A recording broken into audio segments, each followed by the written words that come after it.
A federal judge in the United States has ruled that the spying activities of the government on the country's citizens are legal. New York District Judge William Pauley made the ruling in response to a lawsuit brought by the American Civil Liberties Union against the National Security Agency. Judge Pauley says the NSA's phone tapping activities are valuable tools to counter what he called threats of terrorism. He also said the mass collection of phone data increases the agency's capabilities to protect U.S. citizens. The comments come just a week after another federal judge ruled that the surveillance was unconstitutional. Washington, D.C. federal judge Richard Leon said the phone tapping program violates the Constitution's ban on unreasonable search. Let's go to Orlando and talk to Scott Rickard, former U.S. intelligence linguist. Welcome, sir. Mr. Rickard, it's interesting, but the latest ruling contradicts a previous one by another court which ruled the NSA's espionage activities against Americans is unconstitutional. I mean, why should there be such contradiction in the U.S. legal system? Well, it's I guess a telltale on the idiocracy of American justice. You have a judge here who's ruling based upon a 1979 case that involved a burglar who was actually basically using his phone after he conducted the burglary, and that was the reason they were basically tapping his lines. Now, they had due cause to be tapping the lines and looking at the phone records for this particular criminal. So, you know, to base the case on a single case of one criminal back in 1979 is complete ludicrous, in my opinion. This is not the same thing. They're basically saying that eventually we are all criminals, and so they can look at all of our data just because it happens to be kept at the companies in which provide those services to us. That's absolutely not true. I mean, take, for example, if it were pieces of paper and I had other people that were guarding this piece of paper for me, just because it was in their possession doesn't mean that they have the right to turn it over to the government. The same goes for our credit card statements and all of these same things that they have complete access to, our browsing history.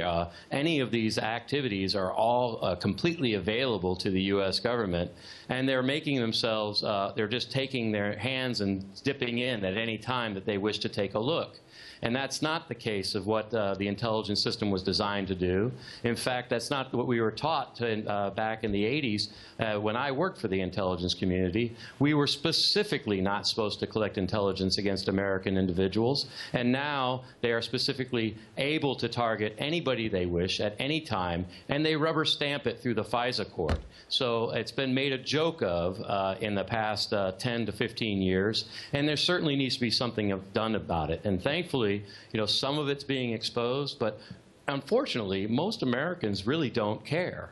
Most Americans really are not even that concerned about it. You have many that say, well, if I'm not doing anything wrong, why should I care about, you know, I have nothing to hide.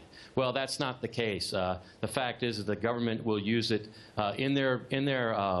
to their benefit, just as they've done it internationally, economically, and militarily against nations that have not committed crimes. In fact, that they're using this technology to subvert other nations. But of course, I mean, isn't there any criterion to definitely determine if such espionage activities against American or anyone else is legal or not? Well, obviously, the Constitution says, and the Bill of Rights has said, you know, we have the right to be free from any kind of illegal search and seizure. Well, these are illegal search and seizures. They have complete access to our information, you know, at will, without any kind of warrants for any type of investigations.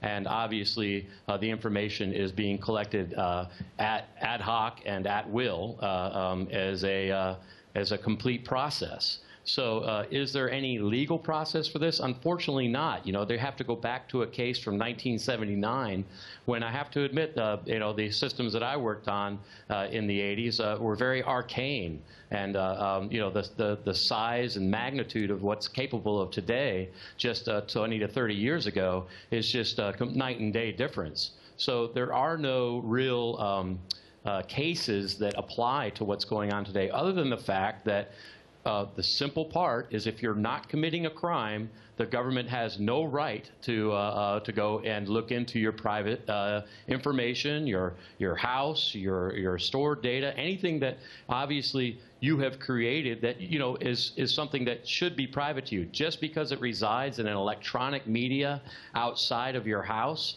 doesn't make it free rein for the governments. And that's basically what the second judge is saying, is that because it belongs to these corporations that provides these services, they can have access to it as they will. All right. Scott Rickard, former U.S. intelligence linguist from Orlando. As always, thanks for your thoughts there, sir.